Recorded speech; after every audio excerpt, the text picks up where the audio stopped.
नमस्कार दोस्तों, मेरा नाम है अर्पित और एक बार फिर से मैं आपका स्वागत करता हूं हमारे YouTube channel study with triple A में। तो दोस्तों, हम डिस्कस कर रहे हैं एफएसएसएआई सीएफएसओ का पेपर 2019 में जो हुआ था। 2019 में जो पेपर हुआ था हम उसको डिस्कस कर रहे हैं। 2019 में जो सीबीटी हुआ था, तो सीबीटी जो हुआ था उसमें जो दो पार्ट आते हैं, पार्ट ए पार्ट बी। एक होता है पार्ट ए, एक होता है पार्ट बी। तो पार्ट ए में जो 25 क्वेश्चन आते हैं, पार्ट बी में 75 क्वेश्चन आते हैं। तो 75 क्वेश्चंस में हम जो है 40 क्वेश्चंस को कवर कर चुके हैं। एक वीडियो में मैंने 20 क्वेश्चन को कवर किया है, एक वीडियो में मैंने 20 क्वेश्चन को कवर किया है। अब बचे जो 35 क्वेश्चन वो आज हम इस वीडियो में कवर करेंगे, ठीक है। इसके बाद में कुछ लोग अगर ये कहते हैं कि हम एग्ज़ाम की तैयारी करें कि ना करें, वैकेंसी आएगी कि नहीं आएगी। देखिए, अगर आप एग्ज़ाम की प्रिपरेशन नहीं करते हैं तो इसमें किसी का कुछ नहीं जाता है, लेकिन अगर आप प्रिपरेशन करते हैं तो वैकेंसी तो आएगी ही आएगी। थोड़ा सा लेट आएगी, लेकिन वैकेंसी तो आना ही आना है एफएसएसएआई में। ऐसा तो है नहीं कि वैकेंसी आना बंद हो जाएगी। देखिए, एफएसएसएआई जो है वो 2008 में ही तो अभी इस्टेब्लिश हुआ था, ठीक है। उसके बाद में 2011 में ये इफेक्टिव हुआ है, यानी कि 2011 से ये वर्किंग में आया है। तो अभी बहुत ज़्यादा पुराना ऑर्गेनाइजेशन नहीं है। लेकिन आप ये बताइए कि जब अब ये नया अगर ऑर्गेनाइजेशन बना है तो आगे वैकेंसी तो आएंगी ना, क्योंकि लोग रिटायर होंगे, तो थोड़ा सा टाइम लगेगा। लेकिन अगर आप अभी से अगर थोड़ा सा प्रिपरेशन करना स्टार्ट कर देते हैं तो इन फ्यूचर जब भी वैकेंसी अगर आती है तो आपके लिए काफ़ी आसान हो जाएंगी चीज़ें। अगर आप अभी एफएसएसएआई में 2 साल में भी अगर आप सिलेक्शन ले लेते हैं तो आपकी लाइफ कहाँ आप पहुँच जाएंगे आप सोच भी नहीं सकते। लेकिन अगर आप इन चक्करों लेकिन हाँ, अगर आप हायर एग्ज़ाम की तैयारी कर रहे हैं, आप आईएएस पीसीएस की कर रहे हैं, या फिर आप एसएससी वगैरह में भी किसी की अगर एग्ज़ाम निकाल सकते हैं, तो एसएससी में भी आप देख रहे हैं उसका भी हाल सही नहीं है। एसएससी का भी एग्ज़ाम होता है, रिज़ल्ट नहीं आ रहा है। तो रेलवे में भी यही है, एग्ज़ाम अभी हुआ ही नहीं है। तो आप किस डिपार्टमेंट में जाएंगे अगर आप गवर्नमेंट जॉब के लिए प्रिपेयर कर रहे हैं? अगर आप एक अच्छे लेवल पे जाना चाहते हैं तो रेलवे में भी आपको उतनी अच्छी नॉर्मल जॉब नहीं मिलेगी जितनी अच्छी एफएसएसएआई की। तो एफएसएसएआई का एक स्टैंडर्ड है। तो मेरे हिसाब से अगर आप अभी से प्रिपरेशन करके चलते हैं तो वैकेंसी तो आएगी ही आएगी, ऐसा तो है नहीं वैकेंसी नहीं आएगी। उसके साथ आपके साथ में एक स्टेट का ऑप्शन है, स्टेट में वैकेंसी आती रहती है। उसके बाद में जब वैकेंसी आ जाती है तब लोग सोचते हैं अब कैसे तैयारी करें, उसके बाद में नॉर्मल पेपर दे के चले आते हैं और फिर सिलेक्शन नहीं होता है। तो एटलीस्ट अगर आप इतनी बड़ी जॉब लेना चाह रहे हैं तो आपको 1 साल तो देना ही देना पड़ेगा। और कौन कह रहा है कि आप ना अपनी जॉब छोड़िए, ना आप अपनी और किसी चीज़ की अगर पढ़ाई कर रहे हैं वो छोड़िए। आप साथ में थोड़ा थोड़ा प्रिपरेशन करते हुए चलिए और आप सिलेक्शन ले सकते हैं। एफएसएसएआई का सिलेबस कोई बहुत बड़ा नहीं है, बहुत बहुत कम सिलेबस है।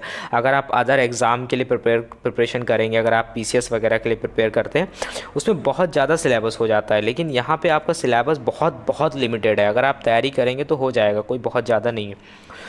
चलिए वीडियो को स्टार्ट करते हैं, आगे बढ़ते हैं, वरना वीडियो काफ़ी लंबा हो जाएगा। वीडियो को स्टार्ट करने से पहले मैं थोड़ा सा शुभम बंसल को थैंक यू बोलना चाहूँगा। उनको थैंक यू मैं इसलिए बोलना चाहूँगा क्योंकि मैंने आपको बोला था कि मैं आपको पीडीएफ नहीं दे पाऊँगा जो पेपर है, क्योंकि पेपर मैंने किसी से अरेंज करके लिया है। आपको ये पेपर नेट पे नहीं मिलेगा। तो शुभम ने जब ये सुना तो मुझे ये उन्होंने पेपर टाइप करके भेजा कि, और साथ में उन्होंने ये भी बोला कि ये जो पेपर है मैं आप लोगों के साथ शेयर करूं। पीडीएफ फॉर्म में उन्होंने सारे क्वेश्चंस को टाइप किया है 2019 के। अभी तो 20 ही क्वेश्चंस हैं, बाकी मैं भी अगर बाद में हो सका तो टाइप करके आपको दे दूंगा। तो ये मैं आपको डिस्क्रिप्शन में लिंक दे दूंगा, आप वहाँ से डाउनलोड कर सकते हो। तो फिर से मैं एक बार शुभम को थैंक यू सो मच बोलना चाहूँगा कि उन्होंने आप लोगों की हेल्प करी और साथ में मेरी भी हेल्प करी कि मैं आप लोगों को ये PDF प्रोवाइड करा सकूँ। तो वही वीडियो को स्टार्ट करने से पहले थोड़ा सा यही कहूँगा कि आप चैनल को सब्सक्राइब कर लीजिए, इसके साथ टेलीग्राम ज्वाइन कर लीजिए। वहाँ पे आपको नोट्स वगैरह मिल जाएंगे। जितने भी ये मेरा प्रेजेंटेशन रहता है, मेरा पीपीटी जितना भी मैं बनाता हूँ नोट्स का, उसका मैं जो PDF रहता है वो वहाँ पे डाल देता हूँ। इसके साथ में आपको इम्पॉर्टेंट जो भी चीज़ें होती हैं वो वहाँ पे आपको मिल जाएंगी। ये मेरा मेल आईडी है, आप मेल कर सकते हैं या फिर मुझे इंस्टाग्राम पे मैसेज कर सकते हैं अगर कुछ पूछना चाह रहे हैं। तो चलिए हम अपने वीडियो को स्टार्ट करते हैं। आज हम डिस्कस करेंगे 35 क्वेश्चंस को। तो आज इस वीडियो में हम बचे हुए क्वेश्चंस को देखेंगे जो हमारे पेपर के पार्ट बी के थे। तो 41 से 75 तक के क्वेश्चंस को आज हम इस वीडियो में कवर करेंगे। तो इससे पहले अगर कुछ लोग बुक लेना चाहते हैं, अगर बुक की बात कर रहे हैं, बहुत सारे लोग पूछते रहते हैं बुक कौन सी लेनी है, तो उसके लिए आप नेट पे सर्च करिएगा। आप नोट कर लीजिए, सुरेश चंद्र और एस के गोयल राइटर हैं और एक राइटर और हैं। और ये जो है जैन पब्लिकेशन की है, जैन ब्रदर पब्लिकेशन की बुक है। आप इसको ले सकते हैं। इस बुक में ऑब्जेक्टिव क्वेश्चन सही दिए गए हैं, आप उससे अपनी प्रैक्टिस कर सकते हैं। लेकिन आपको जैसे जो मैं एक्ट वगैरह जो पढ़ा रहा हूँ और जो चीज़ें पढ़ा रहे हैं, एक्सप्लेनेशन जो फूड बॉर्न डिजीज़ वगैरह, वो सब आपको उस बुक में अच्छे से देखने को नहीं मिलेगा। तो वो चीज़ें हम यहाँ पे पढ़ लेंगे, लेकिन आप अगर उस बुक को ले लेते हैं तो आपको वो थोड़ा बेनिफिट आपको उससे मिलेगा, तो आपकी प्रिपरेशन में थोड़ा सा हेल्प मिलेगी। आप अच्छे से एक वे में छोटी छोटी चीज़ें जो पूछी जाती हैं वो उसमें दी गई हैं, नॉर्मल चीज़ें, तो आप उससे पढ़ सकते हैं और उससे आप प्रैक्टिस भी कर सकते हैं कि आपने कितना पढ़ा है कितना नहीं। उसके बाद में हम चलिए स्टार्ट करते हैं अपने वीडियो को। तो क्वेश्चन नंबर 41 ये है, micronutrients malnutrition leads to. इसका कहने का मतलब ये है कि जो माइक्रो न्यूट्रिएंट है, माल न्यूट्रिशन का मतलब ये है कि जब माइक्रो न्यूट्रिएंट की कमी हो जाती है या फिर डिफिशियंसी हो जाती है तो उसकी वजह से क्या होता है, कौन सी डिजीज़ हो जाती है। तो गोइटर, गोइटर यानी कि आपने देखा होगा गले में एक रोग हो जाता है जिसको घेंगा बोलते हैं, तो उसी को बोलते हैं गोइटर। तो इसका आंसर नंबर ए जो है वो सही हो जाएगा। आज मैं क्वेश्चन को आंसर को ज़्यादा एक्सप्लेन नहीं करूँगा वरना वीडियो बहुत बड़ा हो जाता है। तो रिस्क असेसमेंट जो है, risk assessment means a scientifically based process consist of. तो इसका आंसर जो हो जाएगा, आंसर नंबर 2 हो जाएगा। इसमें 4 स्टेप होते हैं। 4 स्टेप कौन कौन से होते हैं, देखिए सबसे पहला तो होता है एक हैज़ार्ड आइडेंटिफिकेशन। सबसे पहले हम हैज़ार्ड आइडेंटिफिकेशन करते हैं, उसके बाद में हम करते हैं हैज़ार्ड कैरेक्टराइजेशन। हैज़ार्ड कैरेक्टराइजेशन हो जाने के बाद हम करते हैं एक्सपोजर असेसमेंट। एक्सपोजर असेसमेंट हो जाने के बाद हम करते हैं रिस्क कैरेक्टराइजेशन। हम लास्ट में रिस्क को कैरेक्टराइज करते हैं। तो ये होता है रिस्क असेसमेंट पूरा, और रिस्क असेसमेंट के 4 स्टेप होते हैं जो मैंने आपको बताया। तो इसका आंसर क्या हो जाएगा, आंसर नंबर 2 है जो वो इसका सही हो जाएगा। क्वेश्चन नंबर 43 जो है वो ये पूछ रहा है, बहुत आसान क्वेश्चन है। The head office of FSSAI situated in. जो FSSAI है उसका हेड ऑफिस कहाँ है, वो दिल्ली में है। बाकी जगह भी इसका ऑफिस है लेकिन जो इसका मेन हेड ऑफिस है वो दिल्ली में है। बाकी 6 जगह इसका ऑफिस है ऑल ओवर कंट्री में। उसके बाद में इंग्रेडिएंट क्या होता है ये पूछा गया है। तो इंग्रेडिएंट मतलब जैसे कि आप अगर कोई फूड का कोई पैकेट देखते हैं, आप कुछ भी देख लीजिए, बिस्किट हो कुछ भी हो, मैगी वगैरह, तो पीछे लिखा रहता है इंग्रेडिएंट। इंग्रेडिएंट का मतलब यही होता है कि कितने सब्सटेंस जो हैं यूज़ किए गए हैं किसी फूड को प्रिपेयर करने में। तो any substance use to prepare food, उसको हम फूड इंग्रेडिएंट बोल सकते हैं। उसके बाद में क्वेश्चन नंबर 45 ये कह रहा है, ये पूछ रहा है कि healthy food contain trans fatty acid content of. जो हेल्दी फूड होता है उसमें कितना ट्रांस फैटी एसिड होता है, तो वो जो होता है 0.2 ग्राम पर सर्विंग से कम होता है, वो होता है हमारा ट्रांस फैटी एसिड का अमाउंट।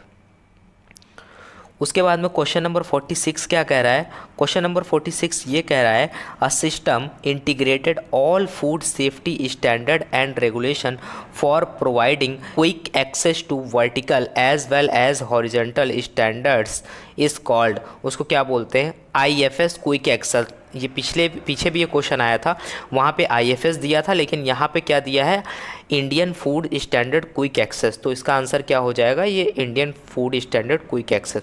देखिए ये क्वेश्चन रिपीट हुआ है, जो समझने वाला है वो समझ जाएगा। उसके बाद में क्वेश्चन नंबर 47 क्या पूछ रहा है, ये पूछ रहा है the objective of clean street hub. Clean street hub जो होते हैं, जो आपने रोड पे देखे रहते हैं, जो क्लीन स्ट्रीट हब बने रहते हैं फूड के लिए, तो उसका मेजर ऑब्जेक्टिव क्या होता है, उसका ऑब्जेक्टिव यही होता है rigorous implementation of hygiene and safety in the eat out place. कहने का मतलब है हाइजीन को मेंटेन करने के लिए ही ये बनाए जाते हैं कि फूड हाइजीन को मेंटेन किया जा सके। उसके बाद में क्वेश्चन नंबर 48 है, जो online service namely food product approval system is develop to किस लिए डेवलप किया गया था, identify if a food product require approval from FSSAI। देखिए ये सिस्टम जो है ये FSSAI ने ही बनाया है, और ये किस लिए बनाया था, ये होता है कि अगर आपको किसी प्रोडक्ट को इम्पोर्ट करना है तो उसके लिए आपको एक सर्टिफिकेट वगैरह बनवाना पड़ता है। तो ये जो फूड प्रोडक्ट अप्रूवल सिस्टम है ये उस सर्टिफिकेट को जारी करता है जिससे आप इम्पोर्ट कर सकते हैं। उसके बाद में हैज़ार्ड मीन्स क्या होता है, हैज़ार्ड मीन्स यही होता है, बायोलॉजिकल भी हो सकता है, केमिकल हो सकता है, फिजिकल एजेंट हो सकता है, एजेंट हो सकता है, food which can cause an adverse health effect, जो कि ह्यूमन की हेल्थ पे एडवर्स यानी कि विपरीत प्रभाव डाल सकता है, वो क्या होता है, हैज़ार्ड होता है।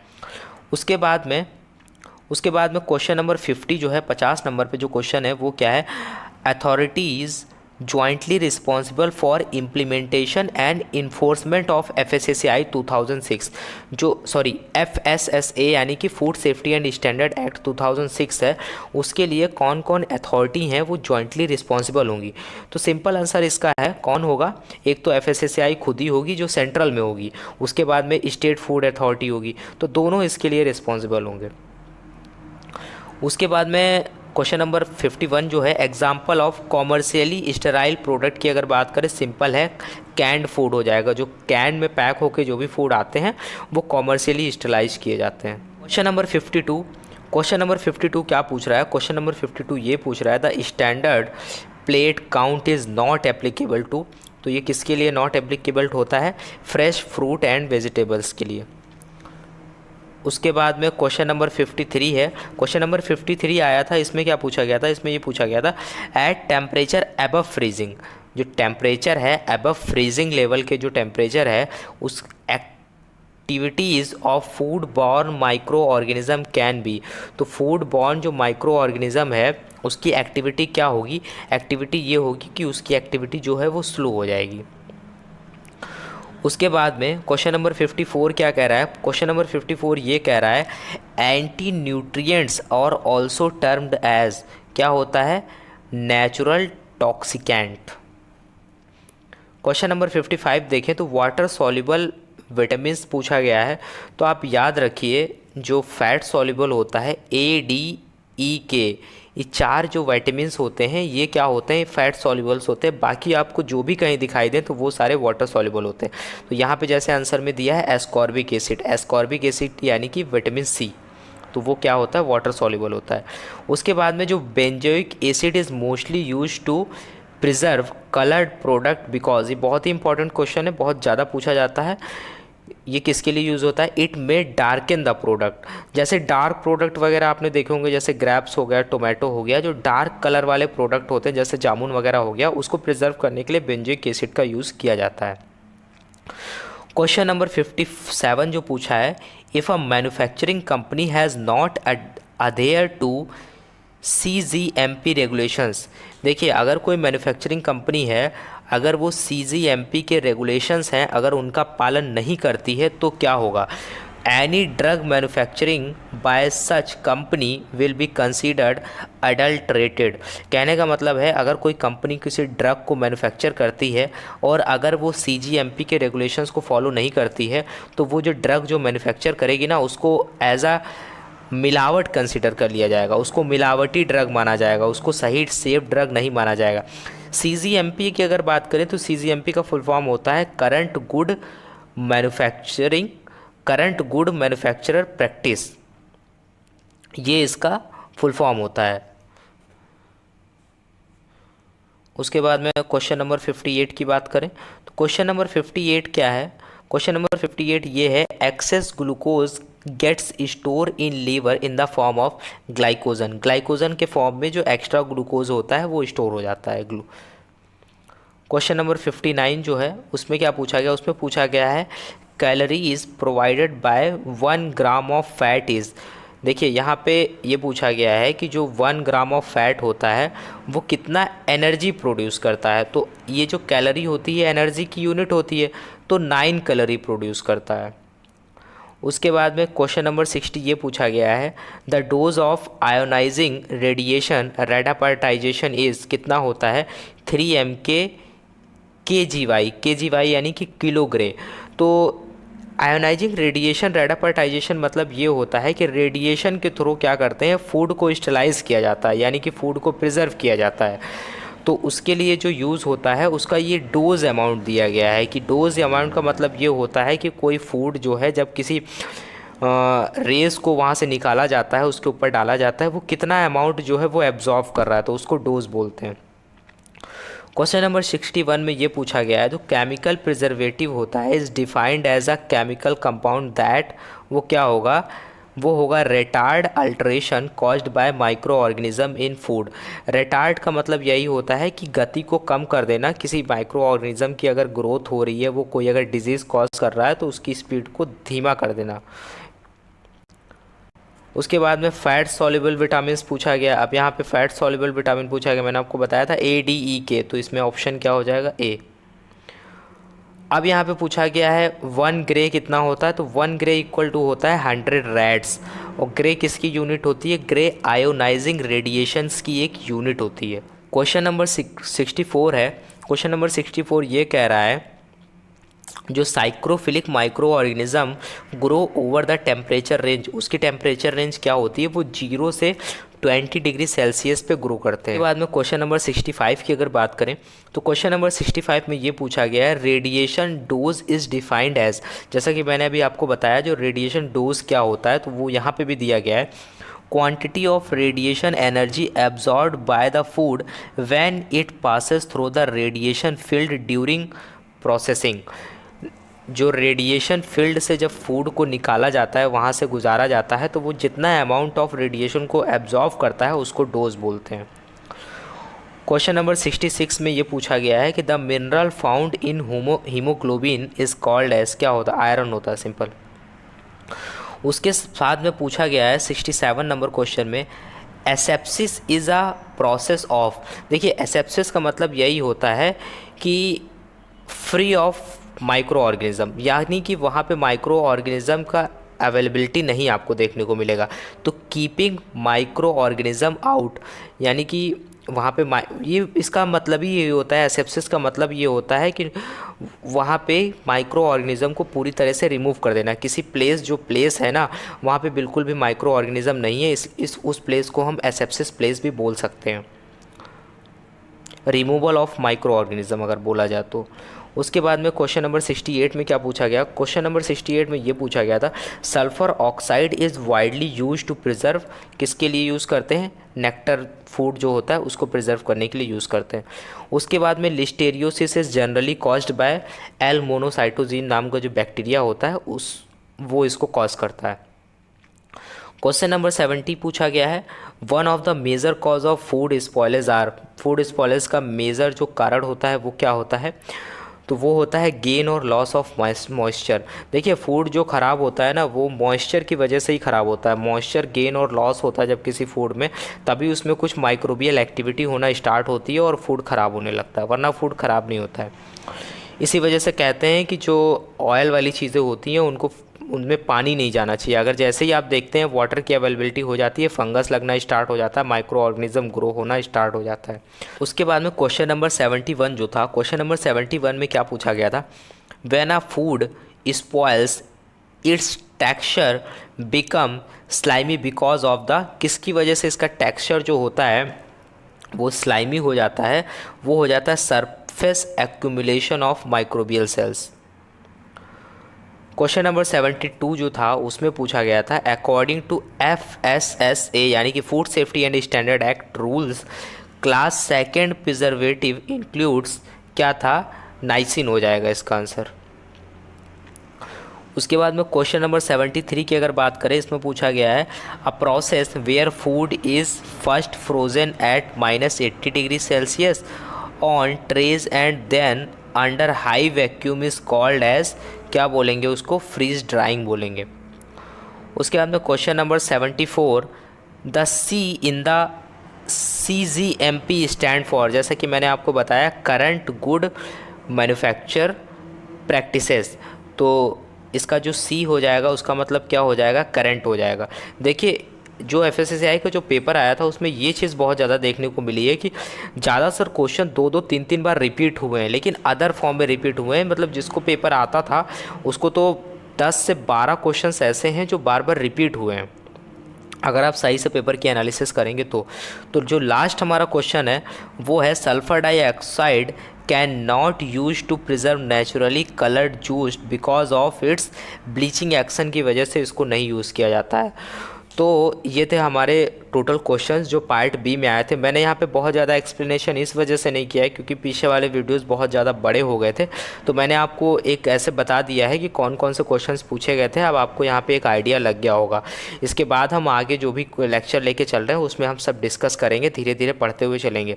तो चलिए तब तक के लिए आप पढ़ते रहिए, मिलते हैं नेक्स्ट वीडियो में।